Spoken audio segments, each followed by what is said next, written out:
Hello everyone and welcome back to all in my YouTube channel जी physics with आरोहित।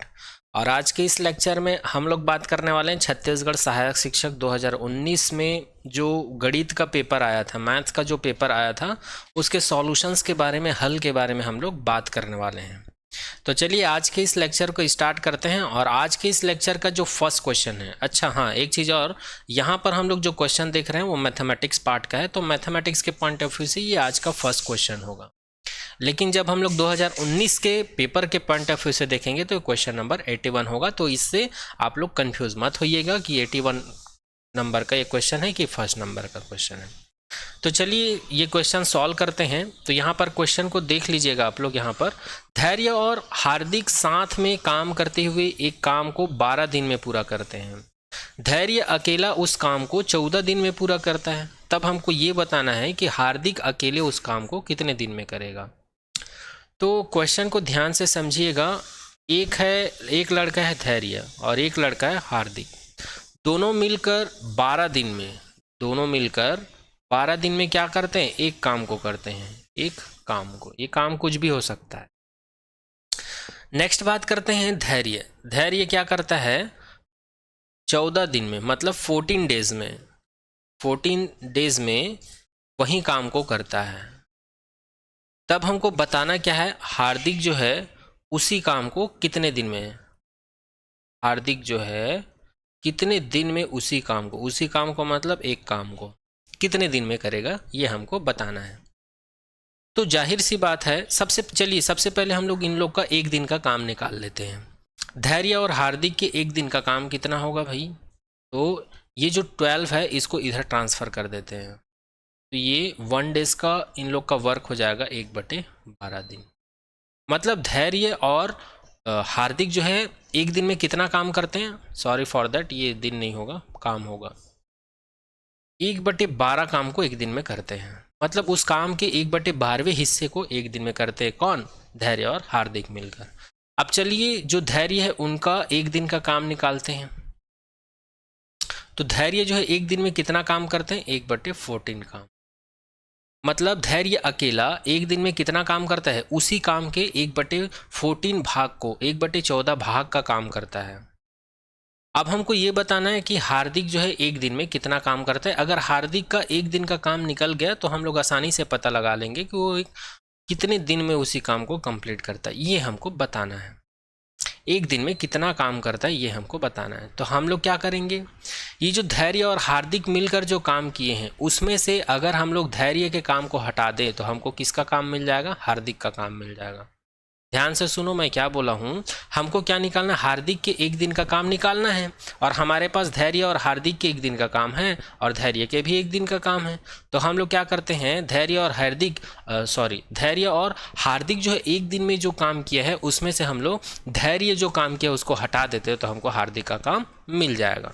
इसलिए मैं यहाँ पर क्या करने जा रहा हूँ, हार्दिक का एक दिन का काम निकालना है। तो हम लोग क्या करेंगे, धैर्य और हार्दिक ने एक दिन में कितना काम किया? 1/12 काम किया। और धैर्य ने कितना काम किया? 1/14 काम किया। तो हार्दिक जो है एक दिन में कितना काम करता है? इतना काम करता है। कितना काम करता है? 1/12 माइनस 1/14 काम करता है। अब जब हम लोग इसको सॉल्व करेंगे तो हम लोग को क्या मिलेगा? 1/12 माइनस 1/14। और जब हम लोग इसको सॉल्व करेंगे तो ये हो जाएगा 14 माइनस 12/168। और जब इसको सॉल्व करेंगे तो ये हो जाएगा 2/168। और जब हम लोग इसको डिवाइड करेंगे तो ये हो जाएगा 1/84। तो ये आंसर आएगा। तो हार्दिक का एक दिन का काम कितना आ गया जी? तो हार्दिक का एक दिन का काम आ गया 1/84 काम। मतलब जो है हार्दिक जो है एक दिन में उस काम के, उसी काम के, किस काम के? जिस काम को दोनों मिलकर कर रहे थे और धैर्य कर रहा था अकेला, उसी काम का 1/84 हिस्से को कौन करता है? हार्दिक करता है एक दिन में। तो हम लोग क्या करते हैं, 84 को इधर ट्रांसफ़र कर देते हैं। 84 को जब इधर ट्रांसफ़र करेंगे तो ये हो जाएगा 84 डेज इक्वल टू 1 काम। तो देखो 1 काम 1 काम 1 काम, मतलब उसी काम को हार्दिक अकेले 84 डेज में क्या करेगा? कंप्लीट करेगा। हार्दिक जो है उसी काम मतलब एक काम को 84 डेज में कंप्लीट करेगा। तो इसका राइट आंसर क्या हो जाएगा? 84 डेज हो जाएगा। 84 डेज या 84 दिन हो जाएगा। तो आई होप ये क्वेश्चन आप सभी को समझ में आया होगा। चाहो तो आप लोग दूसरा मेथड भी फॉलो कर सकते हो जो आप लोग को आता हो, लेकिन ये मेथड जो है बेस्ट तरीका है। मैं इसी मेथड से सॉल्व करता हूँ और करवाता हूँ। ये मेथड जो है थोड़ा सा लेंदी लगा होगा क्योंकि मैं अभी पढ़ा रहा हूँ, मैं अभी आप लोग को बता रहा हूँ। यदि मैं स्वयं करता या आप लोग खुद करते इसको तो 2 से 3 सेकंड लगता है इसका आंसर निकालने में। ठीक है, वो प्रैक्टिस के ऊपर डिपेंड करता है कि आपका दिमाग जो है कितना शार्प है और आपके पास कितना प्रैक्टिस है। चलिए नेक्स्ट क्वेश्चन की बात करते हैं। तो आज का हमारा मैथमेटिक्स का नेक्स्ट क्वेश्चन है, नीचे दिए गए किस कथन की सत्यता की कसौटी की जांच केवल अनुभाविक तरीके से की जा सकती है। ऑप्शन ए है पानी 100 डिग्री सेल्सियस पर उबलता है, मोरनी सितंबर के आसपास अंडे देती है, 12 जो है 4 से पूर्णतः विभाजित होता है, 2 विषम संख्याओं का योग हमेशा एक सम संख्या होती है। तो इसका राइट आंसर हो जाएगा ऑप्शन बी, मोरनी सितंबर के आसपास अंडे देती है। ऐसा क्यों? ऐसा इसलिए क्योंकि यहाँ पर हमको ये बताने की अनुभाविक तरीके से मतलब इसी को एम्पिरिकल मेथड कहा जाता है। और एम्पिरिकल मेथड एक ऐसा मेथड होता है जिसमें छानबीन खोजबीन या फिर अनुभव के आधार पर जांच किया जाता है। ये एक ऐसा मेथड होता है। जबकि यहाँ पर ऑप्शन ए क्या है, एक फैक्ट है, पानी 100 डिग्री सेल्सियस पर उबलता है, ये एक फैक्ट हो सकता है। 12 जो है 4 से पूर्णतः विभाजित होता है, ये भी एक फैक्ट हो सकता है। 2 विषम संख्याओं का योग हमेशा एक सम होता है, ये भी एक फैक्ट है। जैसे कि 2 विषम संख्या ले लेते हैं तो 2 विषम संख्या क्या हो सकता है, 3 और 5 हो सकता है, और इन दोनों को हमेशा जोड़ने पर क्या आएगा, 8 आएगा। 8 क्या है, सम है, तो इसी को यहाँ पर बोला गया है। उसी प्रकार 12 4 से विभाजित है। इस प्रकार से ऑप्शन ए सी डी क्या है, एक फैक्ट है, जबकि ऑप्शन बी क्या है, एक अनुभाविक तरीका है। ठीक है, तो इसलिए इसका आंसर क्या हो जाएगा, ऑप्शन बी हो जाएगा। चलिए नेक्स्ट क्वेश्चन की बात करते हैं। क्वेश्चन नंबर 83 या थर्ड क्वेश्चन की बात करते हैं। यहाँ पर लिखा हुआ है, गणितीय संक्रियाओं को सरल, तेज और मशीनी बनाता है। ऑप्शन ए मूर्त परिस्थितियाँ, ऑप्शन बी नई समस्या प्रस्तुत करना, ऑप्शन सी प्रतीक और एल्गोरिथम, ऑप्शन डी अनुमान लगाना। तो मैथमेटिक्स को या मैथमेटिकल ऑपरेशंस को कौन इजी बनाता है और कौन फास्ट बनाता है और कौन जो है मैकेनिकल बनाता है। तो इसका राइट आंसर हो जाएगा प्रतीक और algorithm, symbol and algorithm. Option C is the correct answer of this question. ये जो है गणित को इजी बनाता है और तेज बनाता है और मैकेनिकल भी बनाता है। चलिए नेक्स्ट क्वेश्चन की बात करते हैं। नेक्स्ट क्वेश्चन है, अगर हम एक तरह की दाल पकाना चाहते हैं तो इसी तरीके से प्रेशर कुकर का इस्तेमाल करके हम अन्य दालों को भी पका सकते हैं। यह प्रक्रिया कहलाती है ऑप्शन ए विशिष्टीकरण, ऑप्शन बी अमूर्तीकरण, ऑप्शन सी व्यापकीकरण, ऑप्शन डी उपरोक्त सभी। तो इसका राइट आंसर हो जाएगा व्यापकीकरण। इसका राइट आंसर क्या हो जाएगा, व्यापकीकरण। ओके, परसिवनेस बोलते हैं इसी को, व्यापकीकरण को क्या बोलते हैं, परसिवनेस बोलते हैं। चलिए नेक्स्ट क्वेश्चन की बात करते हैं। नेक्स्ट क्वेश्चन है 85 नंबर का क्वेश्चन है। क्वेश्चन नंबर 2019 के पॉइंट ऑफ व्यू से अगर हम लोग देखें। ओके, तो चलिए इस क्वेश्चन की बात करते हैं। राहुल ने 80 रुपये की दर से 10 पुस्तक खरीदे, 3 रुपये की दर से 16 पेंसिल और 5 रुपये की दर से 15 पेन खरीदा। तब सभी वस्तुओं के लिए औसत कीमत क्या होगी, ये हमको बताना है।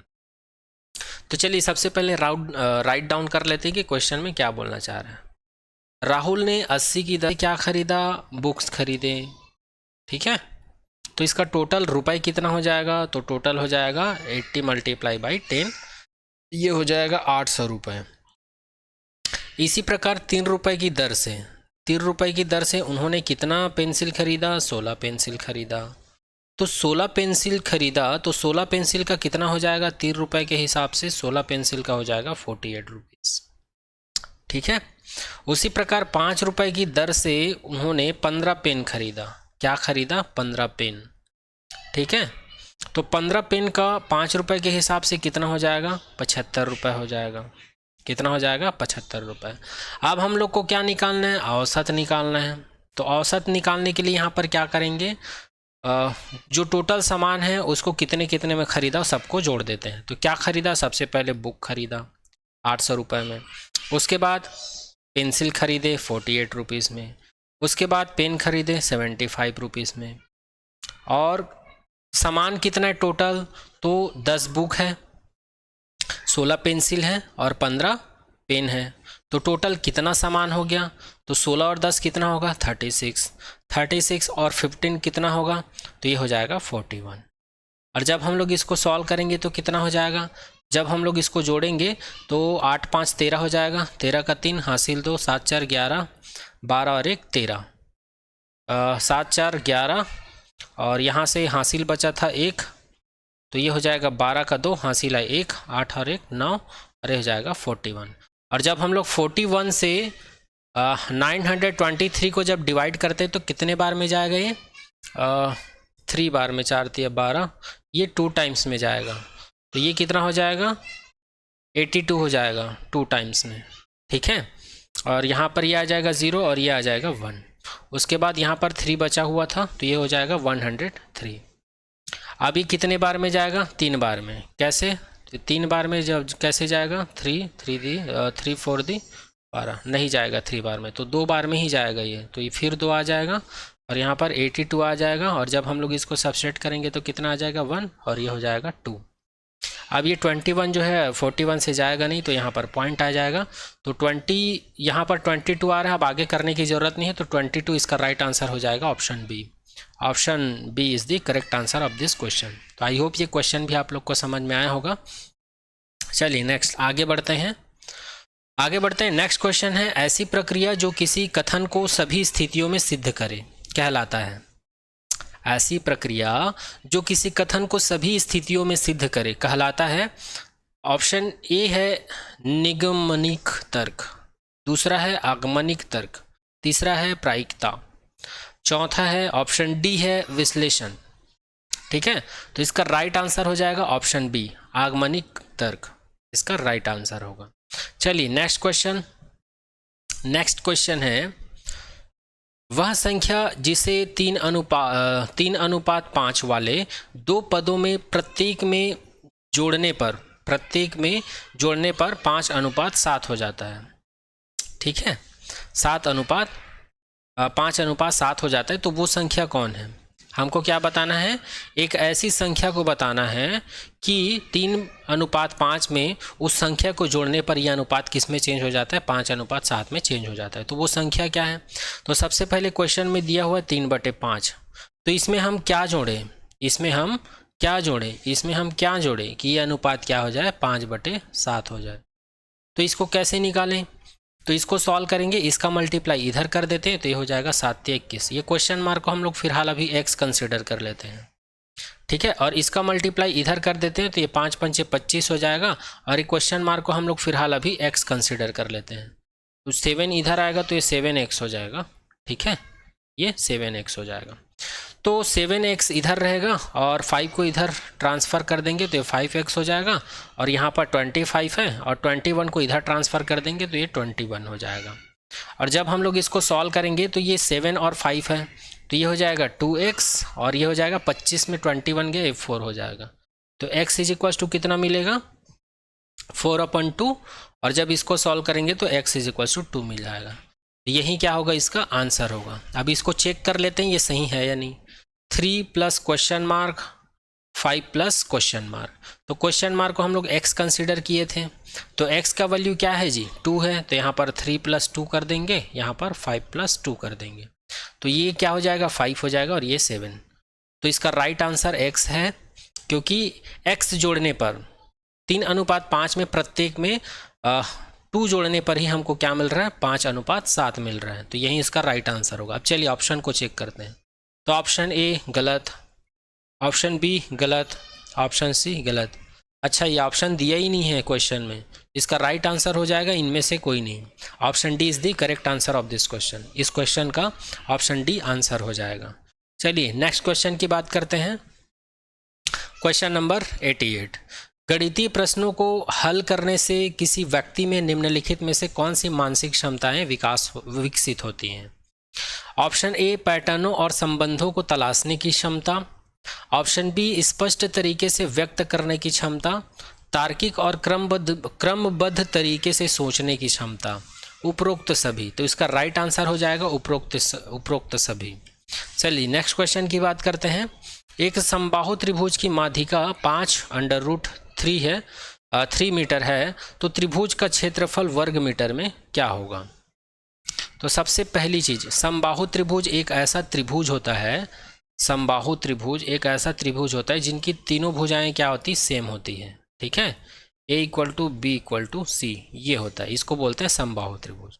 और यहाँ पर माध्यिका का मतलब है हाइट, मतलब इस त्रिभुज की हाइट यहाँ पर h। और हम लोग को पता है किसी समबाहु त्रिभुज का जो हाइट होता है, तो हाइट का फॉर्मूला हम लोग देख चुके हैं, √3/2 A होता है। ठीक है, और क्षेत्रफल का बात करें तो त्रिभुज का क्षेत्रफल क्या होता है, 1/2 base upon height, sorry base into height होता है। ठीक है, तो यहाँ पर अगर हम लोग हाइट की बात करें या माध्यिका बोलते हैं इसी को, तो माध्यिका का वैल्यू दिया हुआ है 5√3, ये है 5√3, ये हो गया। और इक्वल में दिया हुआ है √3A/2, तो ये और ये कैंसिल आउट हो जाएगा। और A = हमको यहाँ पर कितना मिल जाएगा, तो A = हम लोग को यहाँ पर मिल जाएगा 10। अब हम लोग को निकालना क्या है, त्रिभुज का क्षेत्रफल निकालना है। तो त्रिभुज का क्षेत्रफल निकालने के लिए क्या होता है, 1/2 बेस इंटू हाइट होता है। तो बेस का वैल्यू क्या है, A है, बेस का वैल्यू क्या है, ये है, तो बेस का वैल्यू A है, A का वैल्यू कितना है, 10 है। हाइट का वैल्यू हमको क्वेश्चन में दिया हुआ है, या माध्यिका का वैल्यू तो ये हो जाएगा 5√3। तो यहाँ पर 2 पंचे हो जाएगा। यहाँ पर त्रिभुज का क्षेत्रफल कितना आएगा जी, 5 को 5 से मल्टीप्लाई करेंगे तो ये हो जाएगा 25, और ये हो जाएगा √3। तो यही इसका क्या होगा, आंसर होगा, यही इसका क्या होगा, आंसर होगा। ऑप्शन चेक कर लेते हैं, ऑप्शन ए गलत, ऑप्शन बी गलत, option C is the correct answer. चलिए नेक्स्ट क्वेश्चन की बात करते हैं। संख्याओं का वह युग्म जो सापेक्षता अभाज्य है।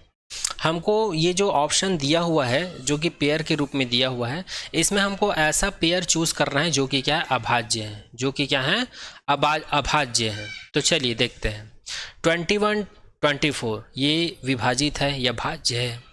ठीक है, नेक्स्ट ऑप्शन देखते हैं, 25 72 ये अभाज्य है, ये क्या है, अभाज्य है।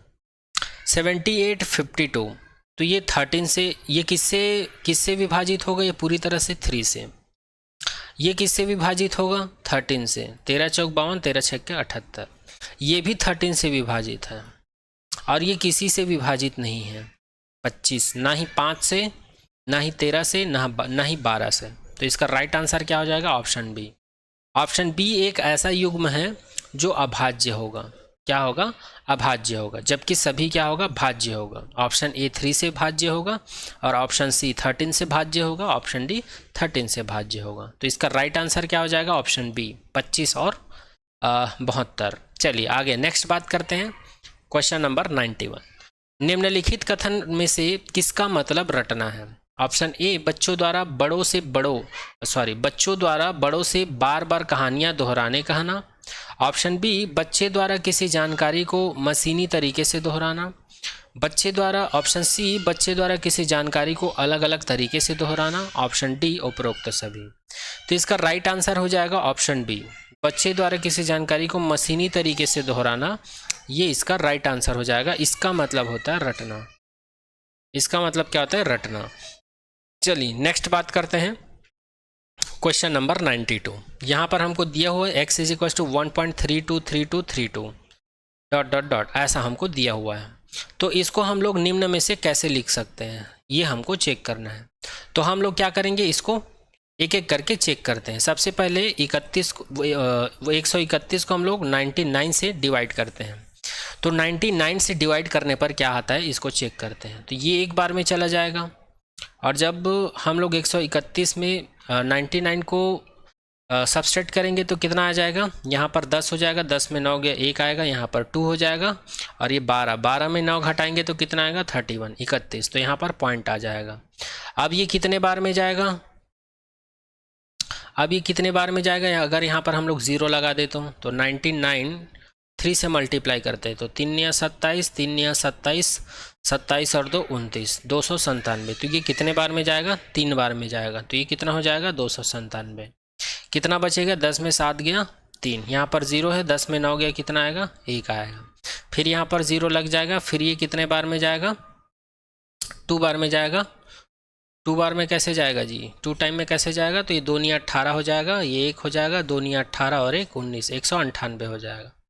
ठीक है, तो ये 2 बार में जाएगा, क्योंकि 3 बार में करेंगे तो 297 ज़्यादा हो जाएगा, तो ये 2 बार में जाएगा 132, तो 2 बार में कितना आ जाएगा 198।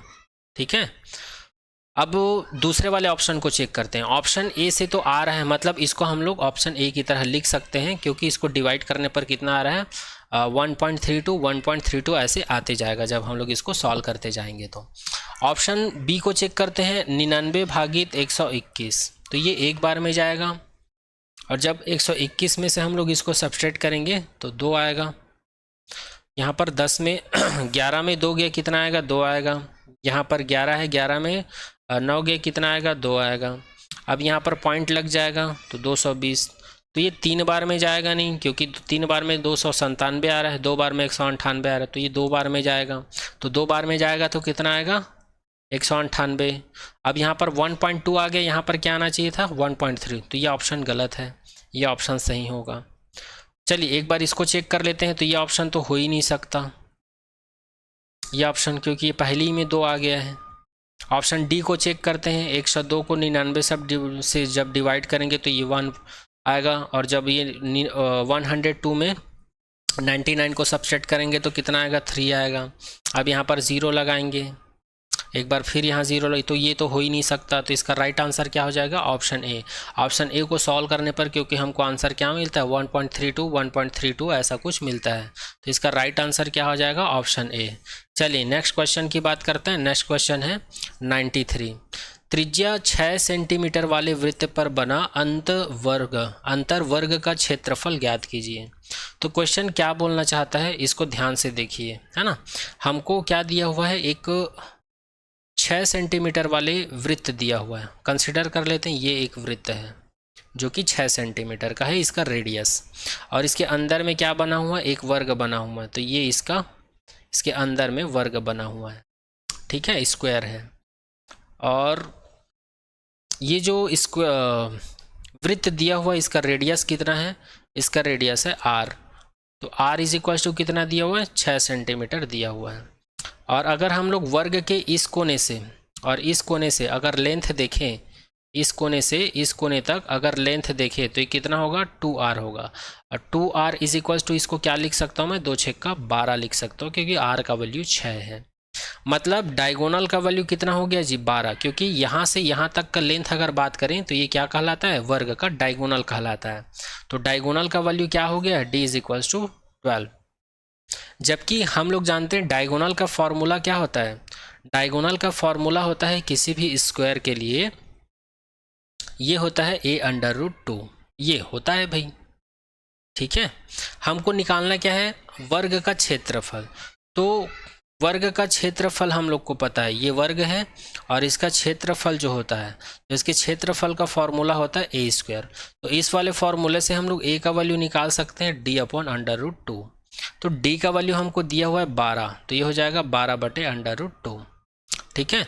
अब a का वैल्यू यहाँ से हम लोग को मिल गया, तो a के वैल्यू को यहाँ रख लेते हैं, क्योंकि यहाँ पर हम लोग को क्षेत्रफल निकालना है। तो ये हो जाएगा 12/√2 का होल स्क्वायर।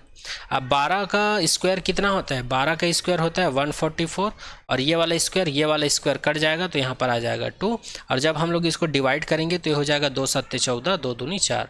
तो जो अंतर वर्ग दिया हुआ है इसका क्षेत्रफल का आंसर कितना आ गया 72 सेंटीमीटर स्क्वायर आ गया आंसर। यही इसका क्या होगा आंसर होगा। ऑप्शन चेक कर लेते हैं, यहाँ पर ऑप्शन बी करेक्ट आंसर होगा इसका, ऑप्शन बी क्या होगा करेक्ट आंसर होगा। चलिए नेक्स्ट क्वेश्चन की बात करते हैं। Question number 94। राम ने राहुल को 30% लाभ पर मोटरसाइकिल को बेचा। राम ने राहुल को 30% लाभ पर बेचा। अब राहुल ने क्या किया, राहुल ने किसको बेचा आशीष, राहुल ने आशीष को 20% हानि पर बेच दिया।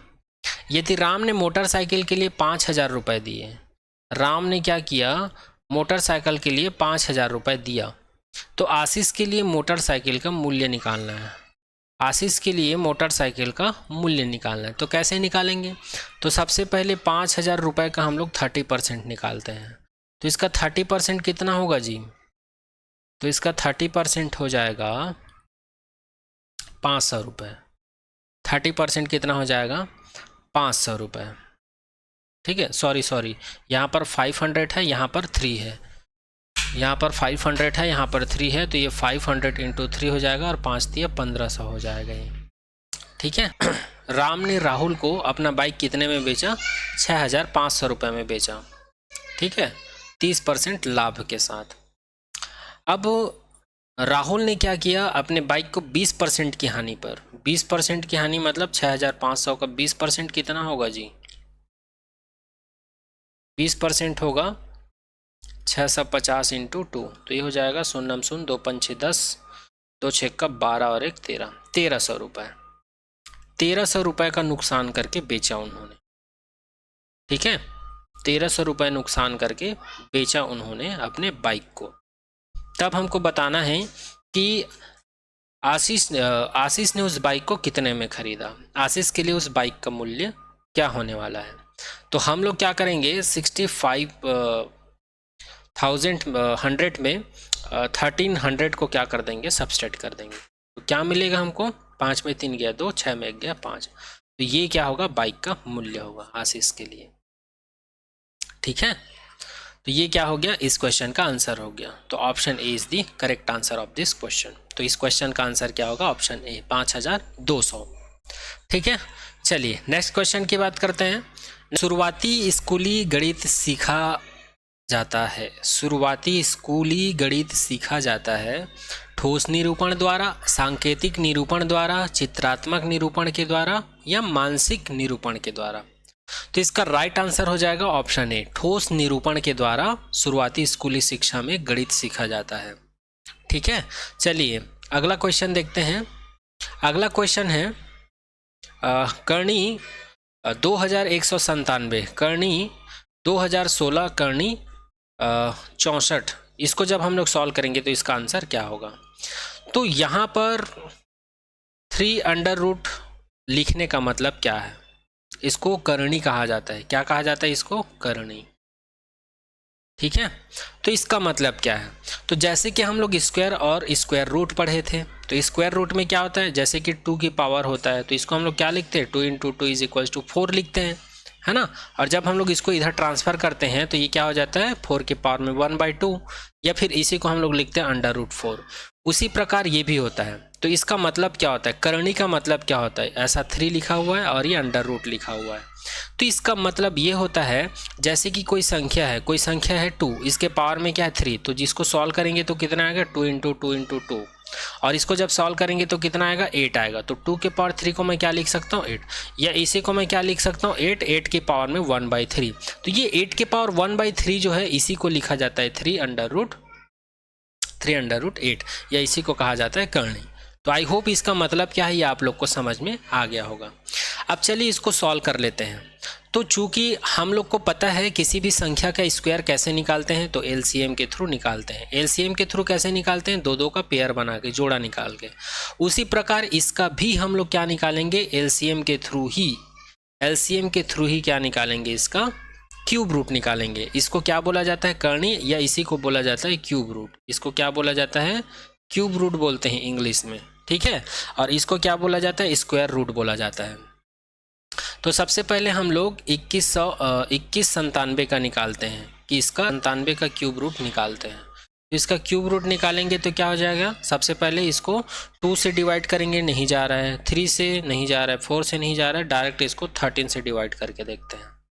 ठीक है, तो 13 से डिवाइड करेंगे तो क्या हो जाएगा? ये हो जाएगा 13 कम 13, और 21 में 13 घटाएंगे तो कितना बच जाएगा? यहाँ पर 8 बच जाएगा, है ना। तो ये हो जाएगा 89, और 89 जो है 13 से कितने बार में जाएगा? तो ये कितने बार में जाएगा? 6 बार में जाएगा, है ना। कितने बार में जाएगा? 6 बार में, क्योंकि 13 का 6 बार मल्टीप्लाई करेंगे तो कितना आएगा? 6 × 18, और ये हो जाएगा 6 कम 6 और 1 7 हो जाएगा। 13 6 का 78 हो जाएगा। तो 89 नहीं आया। चलिए देखते हैं। अब 89 में से 78 को सब्सट्रैक्ट करेंगे तो कितना बचेगा जी, 9 10 11 11 बचेगा, तो ये कितना हो जाएगा 117। तो 13 निया क्या होता है 117 होता है ना, तो ये 9 बार में जाएगा। अब इसको फिर से हम लोग 13 से डिवाइड करेंगे तो ये 13 बार में जाएगा और ये हो जाएगा 13 एकम 13।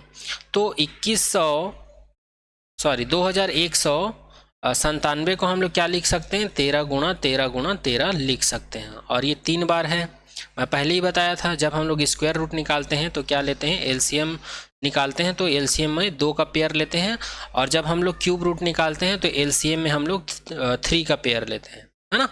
तो इसका राइट आंसर क्या हो जाएगा, ये इसको हम लोग लिख सकते हैं 13, तो इसको क्या लिख सकते हैं 13।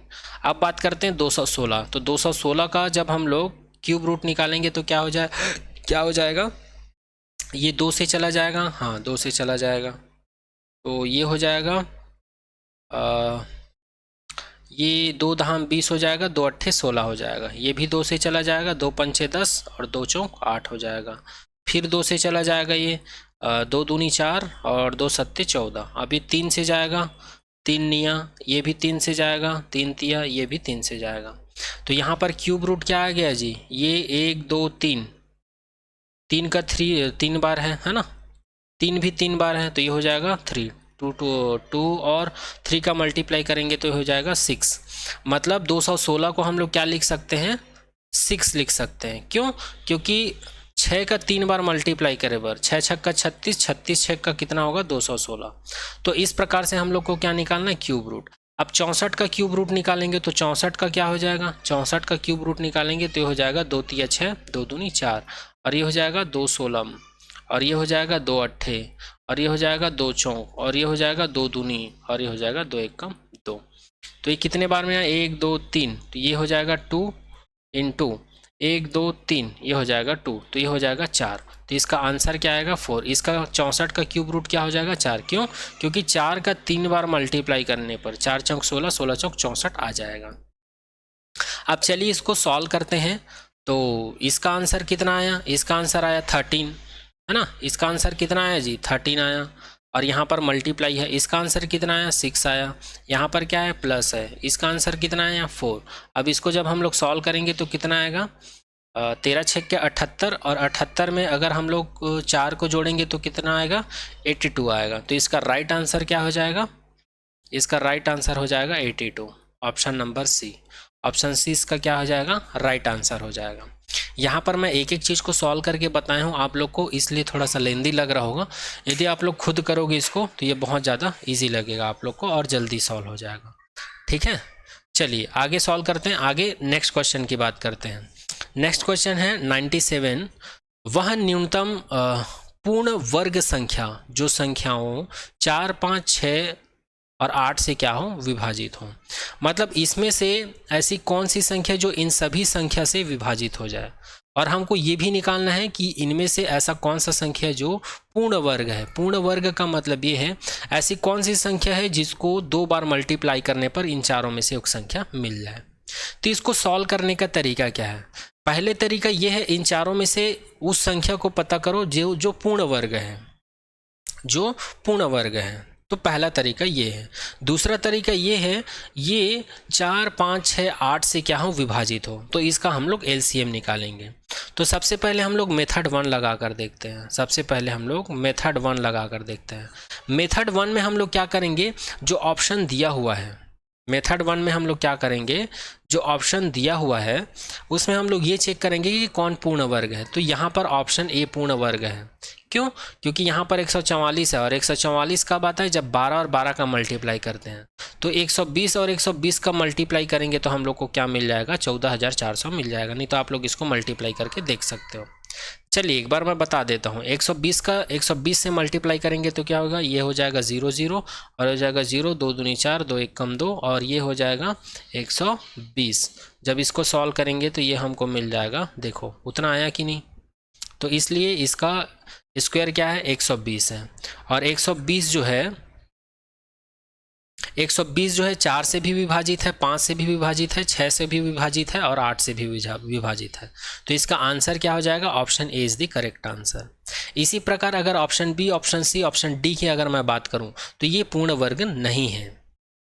ठीक है, तो चलिए ये हो गया मेथड 2, सॉरी मेथड 1। अगर हम लोग मेथड 2 की बात करें, मेथड 2 की बात करें तो जो विभाजित संख्या दी हुई है, क्या दी हुई है, 4 दिया हुआ है, 5 दिया हुआ है, 6 दिया हुआ है, 8 दिया हुआ है। अगर हम लोग इसका एलसीएम निकालें, अगर हम लोग इसका एलसीएम निकालें तो क्या होगा, सबसे पहले इसको 2 से डिवाइड करते हैं। तो 2 से क्या हो जाएगा, 2 दूनी 5 तो जाएगा नहीं, ये 3 बार में जाएगा, ये 4 बार में जाएगा। फिर से 2 में जाएगा तो 1 बार में जाएगा, ये नहीं जाएगा, ये नहीं जाएगा, और ये 2 बार में जाएगा। फिर से 2 से जाएगा, ये नहीं जाएगा, ये नहीं जाएगा, ये नहीं जाएगा, ये जाएगा 1 बार में। अब यहाँ पर क्या बच गया, 3 बच गया और 5 बच गया। तो इन सभी को सॉल्व करेंगे, 2 × 2 × 2 × 3 × 5। जब इसको सॉल्व करेंगे तो क्या आएगा देखना। तो 5 दिए 15, 15 दूनी 30, 30 दूनी 60, 60 दूनी 120। आया कि नहीं आंसर, आया कि नहीं आंसर। तो दोनों मेथड में से कोई सा भी मेथड आप लोग अप्लाई कर सकते हो। तो यही इसका क्या होगा, राइट आंसर होगा, इसलिए ऑप्शन ए इसका सही आंसर होगा। चलिए आगे बात करते हैं नेक्स्ट क्वेश्चन की। Question number 98। नीचे दिए गए सीखने के कौन से मॉडल बच्चों की परस्पर अंतःक्रिया से संबंधित है। Option A banking model, programming model, option C रचनावादी मॉडल, ऑप्शन डी उपरोक्त सभी। तो इसका राइट आंसर क्या हो जाएगा, रचनावादी model. Option C is the correct answer. Constructive model, constructivism, ठीक है। चलिए नेक्स्ट क्वेश्चन की बात करते हैं। 99 नंबर। एक व्यक्ति एक समान गति 30 किलोमीटर प्रति घंटा से बॉम्बे से गोवा जाता है, एक समान गति 50 किलोमीटर प्रति घंटा से वापस आता है। इस पूरी यात्रा में उसकी औसत चाल होगी। तो हम लोग जब थ्योरी लेक्चर कर रहे थे मैथमेटिक्स का, मैराथन क्लास, उसमें हम लोग एक फार्मूला पढ़े थे। जब भी हम लोग को औसत चाल निकालनी हो तो हम लोग कौन से फार्मूला का यूज़ करेंगे, 2xy upon x plus y का। तो यहाँ पर x का वैल्यू दिया हुआ है 30 किलोमीटर प्रति घंटा और हमको y का वैल्यू दिया हुआ है 50 किलोमीटर प्रति घंटा, ये हमको दिया हुआ है। तो औसत चाल निकालने के लिए क्या करेंगे, 2 × 30 × 50 और इसको हम लोग डिवाइड कर देंगे 30 + 50 से। तो जब हम लोग इसको सॉल्व करेंगे तो ये हो जाएगा 2 × 30 × 50 और जब इन दोनों को जोड़ेंगे तो ये हो जाएगा 80। ये ज़ीरो इनसे कैंसिल आउट हो जाएगा। ये 2 जो है 4 बार में चला जाएगा, ठीक है। और जब हम लोग इसको सॉल्व करेंगे तो ये कितने बार में जाएगा, 30 बचा और 4 बचा है, ये कितने बार में जाएगा, ये चला जाएगा 4 × 7 = 28, 4 × 3 = 12। यहाँ पर 30 बचा है, यहाँ पर 50 था, है ना, यहाँ का 5 बचा हुआ है जी। ये हो जाएगा 30 × 5 अपॉन में 4, है ना। तो 30 को जब 5 से मल्टीप्लाई करेंगे तो कितना आ जाएगा, 30 को 5 से मल्टीप्लाई करेंगे तो ये हो जाएगा 5 × 3 = 15, 150 और ये हो जाएगा 4। जब इसको हम लोग डिवाइड करेंगे तो ये हो जाएगा 4 × 3 = 12 और जब 12 3 बच गया तो ये 30 हो जाएगा, 4 × 7 = 28। तो इसका करेक्ट आंसर हो जाएगा ऑप्शन डी 37.5, ऐसा कुछ आएगा आंसर। आप लोग डिवाइड करके देख लीजिएगा। तो इसका आंसर हो जाएगा 37.5। तो इस फॉर्मूले को याद रखिएगा, हम लोग ऑलरेडी थ्योरी लेक्चर में इस फॉर्मूले को कर चुके हैं। चलिए नेक्स्ट आगे देखते हैं। Question number 100। गणित पढ़ाने के संदर्भ में बैंकिंग मॉडल के तहत सही है। ऑप्शन ए कक्षा में कराए गए सवालों को या उन जैसे सवालों को बार बार हल कराना, बच्चों को एक वक्त पर एक ही किस्म के सवाल देना, एक अवधारणा पर योजना बनाकर गतिविधि की छानबीन कराएंगे। तो थ्योरी लेक्चर में जब पैडागोजी का क्लास कर रहे थे हम लोग, तो उसमें मैं ऑलरेडी आप लोग को बता चुका हूँ बैंकिंग मॉडल के बारे में। बैंकिंग मॉडल एक ऐसा मॉडल होता है जिसमें बच्चों को रटंतु मेथड से, मतलब बार बार किसी चीज़ को पढ़ाकर उसको रटाना होता है, उसी मॉडल को क्या कहा जाता है, बैंकिंग मॉडल। तो इसका राइट आंसर क्या हो जाएगा, ऑप्शन ए। ऑप्शन ए इस क्वेश्चन का सही आंसर होगा। चलिए नेक्स्ट क्वेश्चन की बात करते हैं। नेक्स्ट क्वेश्चन है कब कहेंगे कि बच्चे कुछ कुछ अवधारणात्मक ज्ञान ग्रहण कर लिए हैं। सीखने की प्रक्रिया का ज्ञान होने पर, सीखे हुए प्रक्रियात्मक ज्ञान को विभिन्न परिस्थितियों में लागू करने पर, अवधारणा का नाम और परिभाषा जानने पर। तो यहाँ पर इसका राइट आंसर क्या होगा, कब हम लोग कहेंगे कि बच्चे कुछ कुछ अवधारणा ज्ञान सीख लिए हैं। तो सीखे हुए प्रक्रियात्मक ज्ञान को विभिन्न परिस्थितियों में लागू करने पर, अगर ये चीज़ हो जाए तो हम लोग कहेंगे कि बच्चे जो है अवधारणात्मक ज्ञान सीख लिए हैं। चलिए नेक्स्ट क्वेश्चन की बात करते हैं। नेक्स्ट क्वेश्चन है 102। बच्चों की दिमाग में विचार बनाने की या फिर अवधारणाओं के बीच नए संबंध बनाने की क्षमता होती है। इस क्षमता को सीखने के कौन से मॉडल में स्थान नहीं दिया गया है। स्थान नहीं दिया गया है, ध्यान दीजिएगा इस बात को, ठीक है। फर्स्ट है बैंकिंग और प्रोग्रामिंग मॉडल, बैंकिंग और रचनावादी मॉडल, प्रोग्रामिंग और रचनावादी मॉडल, उपरोक्त में से कोई नहीं। तो इसका राइट आंसर हो जाएगा बैंकिंग और प्रोग्रामिंग मॉडल में इसको स्थान नहीं दिया गया है। चलिए नेक्स्ट क्वेश्चन की बात करते हैं। गणित में प्रतीकों के विस्तृत प्रयोग के क्या कारण है? गणित को संक्षिप्त करना बिल्कुल सही बात है, गणित को स्पष्ट करना ये भी बिल्कुल सही बात है, गणित को एक शक्तिशाली संचार माध्यम के रूप में बनाना ये भी एकदम सही बात है। तो option A, option B, option C सभी क्या होगा? इसका आंसर होगा, उपरोक्त सभी इसका राइट आंसर होगा। ठीक है, चलिए नेक्स्ट बात करते हैं। आकलन के उद्देश्य क्या है? ठीक है, इवोल्यूशन का पर्पस क्या है ये हमको बताना है। ऑप्शन ए, सीखने की प्रक्रिया को मार्गदर्शन देना। ऑप्शन बी, सीखने की प्रक्रिया को केंद्रित करना। ऑप्शन सी, सीखने की प्रक्रिया को आगे बढ़ाना। ऑप्शन डी, उपरोक्त सभी। तो इसका राइट आंसर क्या हो जाएगा? ऑप्शन डी, उपरोक्त सभी। चलिए नेक्स्ट बात करते हैं। यदि x का 13% 117 है तो x का मान क्या होगा? तो क्वेश्चन क्या बोल रहे हैं? x एक संख्या है और इसका 13% मतलब 13/100 कितना है? 117 है। कितना है? 117 है। तब हमें यहाँ पर बताना है x का वैल्यू क्या होगा। तो इसको सॉल्व कर लेते हैं। तो ये हो जाएगा 13x/100 is equals to 117। x को यहीं रखते हैं, 100 को इधर ट्रांसफ़र करेंगे तो ये ऊपर चला जाएगा और 13 को इधर ट्रांसफ़र करेंगे तो ये नीचे आ जाएगा। तो 13 कम 13 और ये 9 बार में चला जाएगा। तो x का वैल्यू क्या हो जाएगा? 900। तो 900 इस क्वेश्चन का सही आंसर होगा, ऑप्शन सी। ठीक है, चलिए नेक्स्ट क्वेश्चन की बात करते हैं। नेक्स्ट क्वेश्चन है, एक त्रिभुज की परिमाप 36 मीटर है तथा उसकी भुजाएं 2:3:4 अनुपात में है, तो त्रिभुज का क्षेत्रफल क्या होगा? त्रिभुज का क्षेत्रफल क्या होगा? प्रकार का क्वेश्चन हो। इस प्रकार का क्वेश्चन बोलने का मतलब ये है, कोई भी हमको ऐसा ट्रायंगल दिया हो जिनका साइड्स या जिनकी भुजा क्या हो, अलग अलग हो या अनुपात में हो, तो उस सिचुएशंस में हम एक कॉन्सेप्ट यूज़ करते हैं या एक फार्मूला यूज़ करते हैं। उसको आप लोग याद रखिएगा। ये फार्मूला और ये कॉन्सेप्ट हम लोग ऑलरेडी थ्योरी लेक्चर में कर चुके हैं, मैराथन क्लास में। तो इस सिचुएशन में जब भी किसी त्रिभुज का क्षेत्रफल निकालना हो तो उसके लिए एक फार्मूला है। ये फार्मूला कुछ ऐसा रहता है, एस माइनस ए, एस माइनस बी या फिर एस माइनस सी, ये होता है। इस फार्मूले से हम लोग क्या करते हैं, किसी भी त्रिभुज का क्षेत्रफल निकाल लेते हैं यदि उसमें साइड्स का अनुपात दिया हो ए बी सी, जहाँ पर एस का मतलब है ए प्लस बी प्लस सी अपॉन 2। ठीक है, अब चलिए इस क्वेश्चन को सॉल्व करते हैं। अब यहाँ पर हम लोग क्या करते हैं, एस का वैल्यू निकालते हैं। तो यहाँ पर ए का वैल्यू क्या है? ए बी सी, ये त्रिभुज का साइड्स होते हैं। ये त्रिभुज का क्या होता है? ए बी सी होता है, साइड्स होता है। लेकिन साइड्स यहाँ पर रेशियो में दिया हुआ, हमको ए का फिक्स वैल्यू नहीं दिया हुआ है। यहाँ पर हमको ना ही ए का वैल्यू दिया हुआ है, ना ही बी का वैल्यू दिया हुआ है, ना ही सी का वैल्यू दिया हुआ है, बल्कि साइड्स क्या है? ए बी सी हैं। तो इन तीनों को किस फॉर्म में दिया हुआ है? रेशियो के फॉर्म में दिया हुआ है। तो हम लोग क्या कर लेते हैं, ए का वैल्यू को 2x कंसीडर कर लेते हैं, बी के वैल्यू को 3x कंसीडर कर लेते हैं और सी के वैल्यू को क्या कंसीडर कर लेते हैं? 4x। अब हम लोग को पता है परिमाप का फॉर्मूला क्या होता है। परिमाप का फॉर्मूला होता है, परिमाप का मतलब क्या होता है जी? तो ऑलरेडी हम लोग देख चुके हैं कि साइड्स का जो एडिशन होता है या सम होता है या योग होता है, उसी को हम लोग परिसीमा कहते हैं। तो ये हो जाएगा a प्लस बी प्लस सी।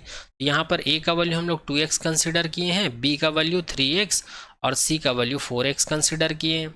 तो जब हम लोग इसको सॉल्व करेंगे तो हम लोग को मिल जाएगा, परिमाप का वैल्यू हमको क्वेश्चन में दिया हुआ है 36 सेंटीमीटर मीटर में। तो ये हो जाएगा 36 मीटर और ये हो जाएगा 4 3 7 2 9, ये हो जाएगा 9x। तो x का वैल्यू यहाँ पर मिल जाएगा 36/9। तो 36/9 मिल गया। तो इसको जब हम लोग सॉल्व करेंगे तो 9 3 27 9 चौक 36 मीटर, तो 4 मीटर आ जाएगा। तो x का वैल्यू कितना आ गया? 4। अब यहाँ से हम लोग a का वैल्यू निकाल सकते हैं। तो a का वैल्यू क्या आ जाएगा? 2x है। तो x की जगह पर अगर 4 रखेंगे तो ये हो जाएगा 8 मीटर। मतलब ये वाला साइड्स क्या होगा? 8 मीटर होगा। और अगर हम लोग b की बात करें तो b है 3x, तो x की जगह पर हम लोग वैल्यू रखेंगे 4, तो 3 चौक 12 मीटर हो जाएगा। तो जब हम लोग b के जगह पर 12, यहाँ पर जो b है यहाँ पर कितना, ये कितना होगा? 12 मीटर होगा। उसी प्रकार c का वैल्यू निकालेंगे, ये है 4x, तो ये हो जाएगा 16 मीटर। मतलब ये वाला जो साइड से ये कितना हो जाएगा? 16 मीटर हो जाएगा। तो ये निकल गया a b c का वैल्यू। अब ए बी सी का वैल्यू निकल गया तो हम लोग ईजिली यहाँ से एस का वैल्यू निकाल लेंगे। तो एस का वैल्यू क्या है, ए प्लस बी प्लस सी अपॉन 2। तो ए प्लस बी, तो ए बी सी का वैल्यू क्या है, 8 प्लस 12 प्लस 16 और ये हो जाएगा 2। और जब हम लोग इसको सॉल्व करेंगे तो ये हो जाएगा 16 और 8 कितना होगा, 24 होगा। और 24 में अगर हम लोग 12 को जोड़े तो कितना हो जाएगा, 36 हो जाएगा। तो ये 36/2 हो जाएगा। और जब इसको सॉल्व करेंगे तो कितना हो जाएगा, 18 हो जाएगा। तो यहाँ पर एस का वैल्यू कितना मिल गया, 18 मिल गया। ठीक है, अब इस वैल्यू को और इन सभी वैल्यू को हम लोग क्या करेंगे, इसमें रखेंगे। अब हम लोग क्या निकालेंगे, जो त्रिभुज दिया हो उसका क्षेत्रफल निकालेंगे। मतलब एस और ए के वैल्यू को हम लोग इस फॉर्मूला में सब्स्टिट्यूट करेंगे तो हम लोग को क्या मिल जाएगा, एस का वैल्यू कितना है, 18 है। और 18 माइनस क्या हो जाएगा, ए का वैल्यू कितना है, 8 है। 18 माइनस बी का वैल्यू कितना है, 12 है। और 18 माइनस सी का वैल्यू कितना है, 16 है। जब इसको हम लोग सॉल्व करेंगे तो हम लोग को कितना मिल जाएगा, 18 गुणा 18 में 8 गया 10, 18 में 12 गया 6, और मल्टीप्लाई 18 में 16 गया कितना आएगा, 2 आएगा। और जब हम लोग इसको सॉल्व करेंगे तो कितना आ जाएगा, ये आ जाएगा 18 दहम 180 और ये हो जाएगा 6 दूनी 12। और जब हम लोग इसको सॉल्व करेंगे तो 12 शून्य शून्य, 12 अट्ठे 96, 12 कम 12, 12 और 9 कितना आ जाएगा, 12 और 9 ये आ जाएगा 2160। और 2160 को हम लोग क्या लिख सकते हैं, 2160 को हम लोग लिख सकते हैं 144 गुणा 15। इसको ऐसे लिख सकते हैं क्योंकि 144 में 15 गुणा करने पर हमको 2160 मिल जाएगा। अब ये जो 144 है इसको हम लोग लिख सकते हैं 12, क्योंकि ऑलरेडी हम लोग को पता है 12 का जो स्क्वायर 144 आता है, या फिर 12 को हम लोग √144 लिख सकते हैं। और ये हो जाएगा √15। और ये किस में आएगा, एरिया है। एरिया का यूनिट क्या होता है, मीटर स्क्वायर होता है। इसका राइट आंसर हो जाएगा option number B. Option B इस क्वेश्चन का राइट आंसर होगा। तो आई होप ये क्वेश्चन भी आप लोग को समझ में आया होगा। चलिए नेक्स्ट क्वेश्चन की बात करते हैं। नेक्स्ट क्वेश्चन है, एक ट्रेन 80 किलोमीटर प्रति घंटे की चाल से चल रही है एवं एक निश्चित दूरी तय करने में 5 घंटे लगाती है। उसी दूरी को 8 घंटे में तय करने में कितनी ट्रेन की चाल क्या होगी। तो क्वेश्चन को ध्यान से समझिएगा। एक ट्रेन है जो 80 किलोमीटर प्रति घंटे की चाल से किसी दूरी को, ये क्या दिया हुआ है, चाल दिया हुआ है ना, किसी दूरी, वो दूरी हमको नहीं पता है, उस दूरी को हम लोग डी कंसिडर कर लेते हैं और ये डी हमको निकालना है। इसको वो कितने टाइम में ट्रैवल करती, 5 घंटे में। तो ये क्या दिया हुआ है, चाल दिया हुआ है ना। इसको चाल को हम लोग एस से डिनोट करते हैं। तो ये दूरी क्या है, ये निकालना है। ये दूरी है डी, इसको वो 5 घंटे में इतने की स्पीड से ट्रैवल करता है।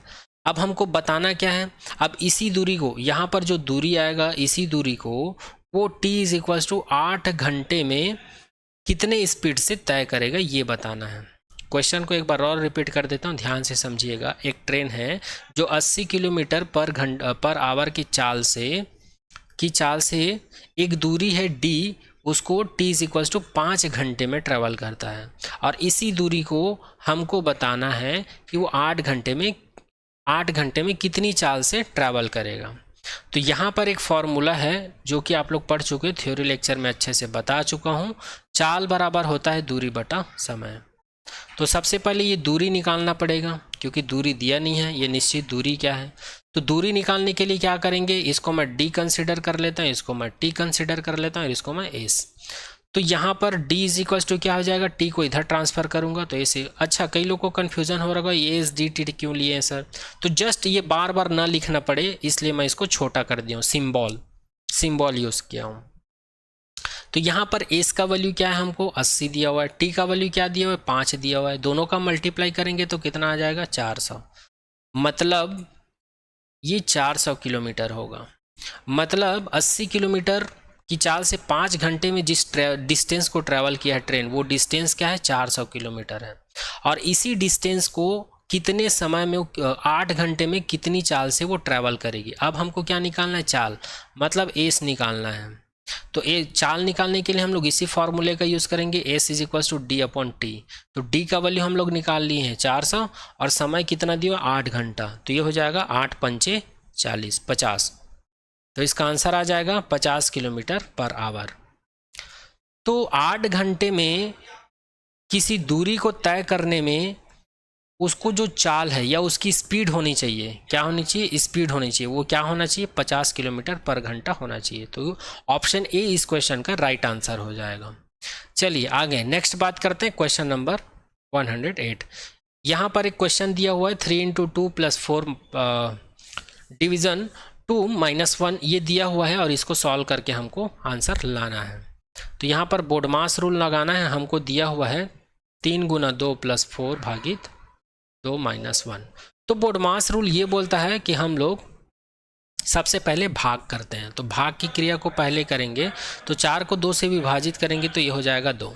भाग करने के बाद गुना करते हैं, तो 3 और 2 का गुना करेंगे तो ये हो जाएगा 6। गुना करने के बाद हम लोग जोड़ते हैं, तो 6 और 2 को जोड़ेंगे तो 8 - 1 हो जाएगा। जोड़ने के बाद घटाते हैं, तो 8 में 1 घटाएंगे तो कितना आ जाएगा, आंसर 7 आ जाएगा। तो ऑप्शन डी इसका क्या हो जाएगा, राइट आंसर हो जाएगा। बोडमास रूल भी हम लोग पढ़ चुके हैं ऑलरेडी थ्योरी लेक्चर में, आप लोग जाकर देख सकते हैं प्लेलिस्ट में। चलिए नेक्स्ट बात करते हैं 109। इसमें क्या है, नीचे दी गई किस अवधारणा का अमूर्तीकरण ठोस उदाहरणों से कर सकते हैं, बिंदु से, रेखा से, किरण से। तो ये सभी तो इमेजिनेशन वाली चीज़ है। और ये जो गोलाई चीज़ है, गोलाई चीज़, ये 3D होता है और ये एक्चुअल में बॉडी होता है। तो इससे हम लोग अमूर्तीकरण ठोस उदाहरण प्रस्तुत कर सकते हैं, किसके द्वारा, गोलाई के द्वारा। तो ऑप्शन डी इसका क्या हो जाएगा, राइट आंसर हो जाएगा। चलिए नेक्स्ट बात करते हैं, यदि कोई राशि 8 वर्ष में किसी दर से साधारण ब्याज लगाने पर दुगनी हो जाती है तो ब्याज की वार्षिक दर क्या होगी। यदि कोई राशि, अब वो कोई राशि क्या है मुझे नहीं पता है, तो उसको हम लोग पी कंसिडर कर लेते हैं। और 8 वर्ष मतलब टाइम का वैल्यू यहाँ पर दिया हुआ है, 8 वर्ष में किसी दर से साधारण ब्याज का दुगना हो जाता है, मतलब साधारण ब्याज लगाने पर दुगना हो जाता है, मतलब ये दुगना हो जाता है साधारण ब्याज लगाने पर। तब हमको क्या निकालना है, रेट निकालना है। तो पहली चीज़ हम लोग को पता है, मिश्र धन क्या हो जाता है, SI + P हो जाता है, SI + P होता है, ऐसा बोलता है। और यहाँ पर ये बोला जा रहा है कि ये वाला जो धन है 8 वर्ष बाद क्या हो जाता है, दुगना हो जाता है। तो किसका दुगना हो जाता है भाई, किसका दुगना हो जाता है, तो ये मूलधन का दुगना हो जाता है, मतलब ये इसको हम लोग 2P लिख सकते हैं। तो ये हो जाएगा SI + P, मतलब टोटल धन जो है क्या हो जाता है, दुगनी हो जाता है। तो जब हम लोग यहाँ पर इसको सॉल्व करेंगे तो SI कितना मिल जाएगा, 2P - P। तो SI को हम लोग लिख सकते हैं P, 2P में 1 P गया P, मतलब यहाँ पर जो साधारण ब्याज है वो प्रिंसिपल या फिर मूलधन के इक्वल होगा। अब हम लोग को एक फार्मूला पता है, एक फार्मूला पता है, साधारण ब्याज जो है मूलधन गुणा दर गुणा टाइम बटे 100 के बराबर होता है। हमको निकालना क्या है यहाँ पर, रेट, इसलिए R को यहीं पर रखेंगे, बाकी को इधर ट्रांसफ़र कर देंगे। तो ये हो जाएगा SI 100 को इधर ट्रांसफ़र करेंगे तो ये 100 हो जाएगा, T और P को इधर ट्रांसफ़र करेंगे तो ये नीचे आ जाएगा।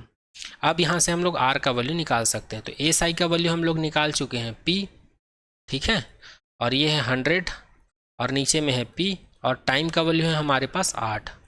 तो ये और ये कैंसिल आउट हो जाएगा, हमारे पास कितना बचेगा, 100/8। और इसको हम लोग क्या लिख सकते हैं, इसको हम लोग लिख सकते हैं 12 दूनी 24 और 1 25, 25/2 लिख सकते हैं, ठीक है। तो ये हो जाएगा 2 चौक 8, 2 50, और 50/4 को हम लोग क्या लिख सकते हैं, इसको लिख सकते हैं 2 दूनी और 2 25, 25/2। तो इसको सॉल्व करने पर हमको क्या है, 25/2। इसको सॉल्व करने पर क्या आएगा, 9 चौक 36 और ये 37/4 आएगा। इसको सॉल्व करने पर क्या आएगा, 2 8 16 और 1 17/2 आएगा। इसको सॉल्व करने पर 10 दूनी 20 और 1 21/2 आएगा। तो यहाँ पर कौन सा मैच हो रहा है, 25/2। इसका राइट आंसर क्या हो जाएगा, ऑप्शन डी। ऑप्शन डी इसका क्या हो जाएगा, राइट आंसर हो जाएगा। तो इस प्रकार से मैथमेटिक्स में 2019 में छत्तीसगढ़ सहायक शिक्षक में जो क्वेश्चन आया था, तो सभी क्वेश्चन को यहाँ पर हम लोग सॉल्व कर लिए हैं। अगर किसी क्वेश्चन में आप लोग को कुछ डाउट रह गया हो, या किसी क्वेश्चन में आप लोग को आंसर गलत लग रहा होगा, या फिर कुछ मिस्टेक हो गया होगा, तो उसको आप लोग कमेंट सेक्शन में कमेंट कर सकते हैं। ओके, तो आई होप आज का लेक्चर आप सभी को समझ में आया होगा। तो thank you so much to all.